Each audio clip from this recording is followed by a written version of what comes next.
जिस काले धन पर यलगार के मकसद से सरकार ने 500 और 1000 रुपए के पुराने नोटों को बंद कर 2000 के नोट जारी किए, अब अलग अलग जगहों से उन्हीं 2-2 हजार रुपए के नोटों की बरामदगी ने जैसे नोटबंदी के पूरे अभियान को ही सवालों के घेरे में ला दिया है। सवाल यह है कि जिस एक अदद 2000 के नोट के लिए आम लोग तरस रहे हैं, वही नोट काले धन के कुबेरों के पास आखिर लाखों की तादाद में कहां तक पहुंचे और आखिर कैसे रोजाना देश के अलग अलग कोनों से करोड़ों का काला धन पकड़ा जा रहा है।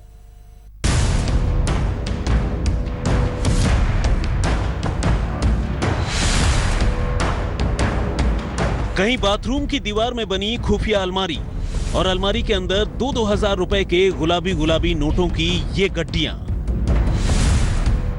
कहीं लॉ फर्म की अलमारी में कानूनी किताबों और दस्तावेजों की जगह 2-2 हजार रुपए के नोटों की सूरत में ब्लैक मनी की बड़ी खेप। और कहीं अलग अलग जगहों पर नाकेबंदी के दौरान गाड़ियों की तलाशी में बरामद होते 2-2 हजार रुपए के नोटों के ये बंडल। आखिर ये माजरा क्या है? आखिर ये खेल क्या है? आखिर जिन 2-2 हजार रुपए के नोटों के लिए आम हिंदुस्तानी आज भी तरस रहा है, वही 2-2 हजार रुपए के इतने नोट काले धन के इन कुबेरों के पास कहां से पहुंचे? और सबसे अहम ये कि आखिर 2000 रुपए के नोटों में ऐसा क्या है जो काले धन के कुबेरों के पास पहुंचते ही पुलिस और इनकम टैक्स डिपार्टमेंट को इसकी खबर मिल गई। ये सवाल जहां हर हिंदुस्तानी को उलझा रहे हैं, वहीं ब्लैक मनी के उन धंधेबाजों को भी बेचैन कर रहे हैं जिन्होंने नोटबंदी के फौरन बाद अपनी पहुंच पैरवी के दम पर अपने पास पड़े पुराने काले धन को नए नोटों में तब्दील करने में कामयाबी हासिल कर ली थी। लेकिन इससे पहले कि हम 2-2 हजार रुपए के इन नोटों के तिलिस्म का एक एक राज आपके सामने खोलें, आइए पिछले 48 घंटे में देश में अलग अलग शहरों से बरामद हुए काले धन की इन अलग अलग खेप पर नजर डाल लेते हैं। यह तस्वीर है दिल्ली के लॉ फर्म TNT यानी टंडन एंड टंडन की। कहने को तो दिल्ली के ग्रेटर कैलाश पार्ट 1 में मौजूद इस दफ्तर से लोगों को कानून के जरिए इंसाफ दिलाने की कोशिश होती है, लेकिन यहाँ छापेमारी में कुल 13 करोड़ 65 लाख रुपए के नोट मिले और इनमें 2 करोड़ 61 लाख रुपए तो 2000 के नए नोटों में ही थे। 13 करोड़ 65 लाख, जी हाँ, इस घर से मिले हैं 13 करोड़ 65 लाख।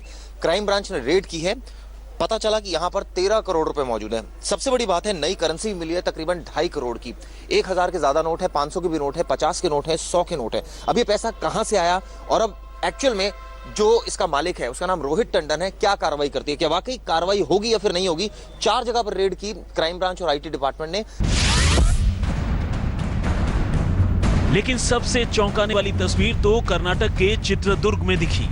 यहाँ एक कैसीनो मालिक ने अपने घर में काला धन छुपाने के लिए बाकायदा खुफिया अलमारी ही बना रखी थी, और अलमारी भी यहाँ वहां नहीं बल्कि बाथरूम में, जहाँ 2-2 हजार रुपए के गुलाबी नोट ठूस कर रखे गए थे और इन्हें खराब होने से बचाने के लिए बाकायदा फिनाइल की गोलियां भी डाली गई थी। लेकिन यहाँ भी छापेमारी में 2-2 हजार रुपए के 5 करोड़ 70 लाख रुपए और 90 लाख रुपए 100 और 20 रुपयों की सूरत में बरामद हुए। उधर गुजरात के सूरत में तो कुछ लोग बीच सड़क पर नाकेबंदी के दौरान ही ब्लैक मनी के साथ पकड़े गए। इनके पास 2000 रुपए के नोटों की सूरत में कुल 76 लाख रुपए मिले।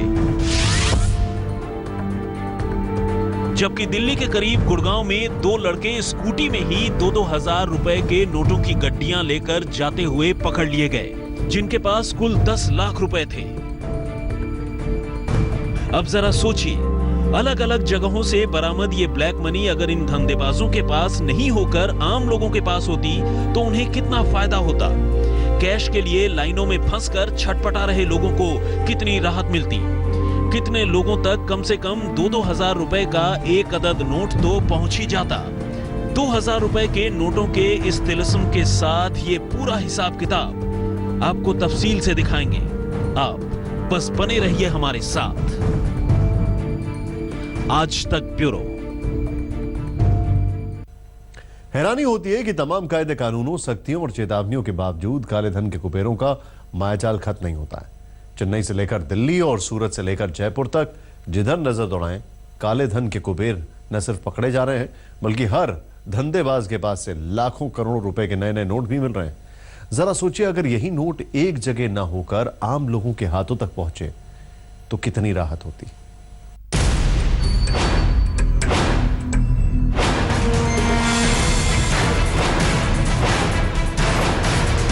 किसी ने नोट बदल बदल कर काले धन के खिलाफ शुरू हुए नोटबंदी के अभियान को पलीता लगाने की कोशिश की,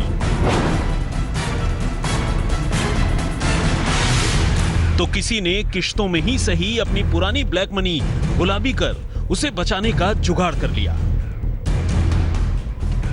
लेकिन नोटबंदी के बाद पुलिस और इनकम टैक्स डिपार्टमेंट ने काले धन के धंधेबाजों के खिलाफ जिस तेजी से नकेल कसी, वैसा कम से कम इससे पहले तो कभी देखने को नहीं मिला। यही वजह है कि इस अभियान को महीने भर का वक्त गुजरने के बावजूद बेशक बहुत से लोग जहां बैंकों के बाहर खड़े होकर परेशान हैं, वहीं ऐसा शायद ही कोई दिन गुजरता है जब देश के किसी कोने से काला धन बरामद होने की कोई खबर न आती हो। अब चेन्नई में एक ठेकेदार के ठिकाने पर हुई इस रेड को ही लीजिए। पिछले हफ्ते हुई इस छापेमारी में काले धन की जो खेप एक ही झटके में पकड़ी गई, वो अपने आप में एक रिकॉर्ड है। सोचकर भी अजीब लगता है, लेकिन सच यही है कि इस ठेकेदार के पास से इनकम टैक्स डिपार्टमेंट और पुलिस को कुल 170 करोड़ रुपए नगद और 130 किलोग्राम सोना मिला। लेकिन बात सिर्फ इतनी नहीं है। इन 170 करोड़ रुपयों में करीब 90 करोड़ रुपए तो ऐसे ही थे जो 2000 रुपए के नए नोटों की सूरत में थे। यानी सत्ताधारी पार्टी के करीबी माने जाने वाले इस धंधेबाज ने अपने काले धन का एक बड़ा हिस्सा बचाने में कामयाबी हासिल कर ली थी। लेकिन ऐन मौके पर छापेमारी हो गई। अब जरा सोचिए, अगर ये धन एक जगह न होकर लोगों के हाथों में होता तो उन्हें कितनी राहत होती। पिछले 48 घंटे में दिल्ली, चित्रदुर्ग, सूरत और गुड़गांव में करोड़ों रुपए का काला धन मिला। इनमें 9 करोड़ 17 लाख तो सिर्फ 2000 रुपए के नए नोट ही थे। यानी ये रुपए अगर एटीएम तक पहुंचते तो 45,850 लोगों को मिल सकते थे।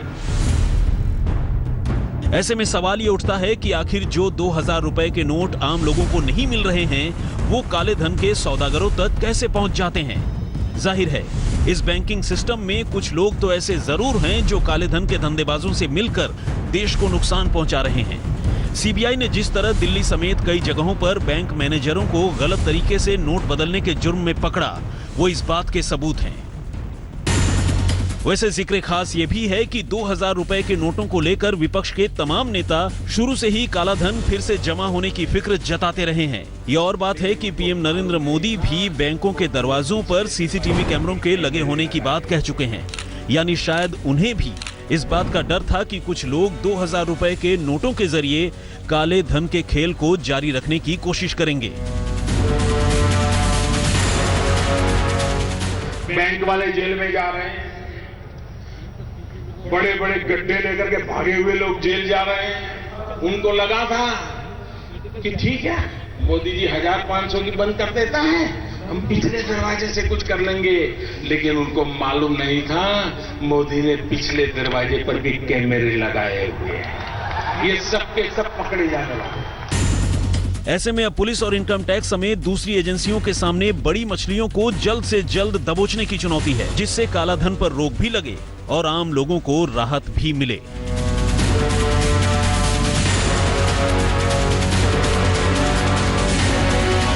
आज तक ब्यूरो।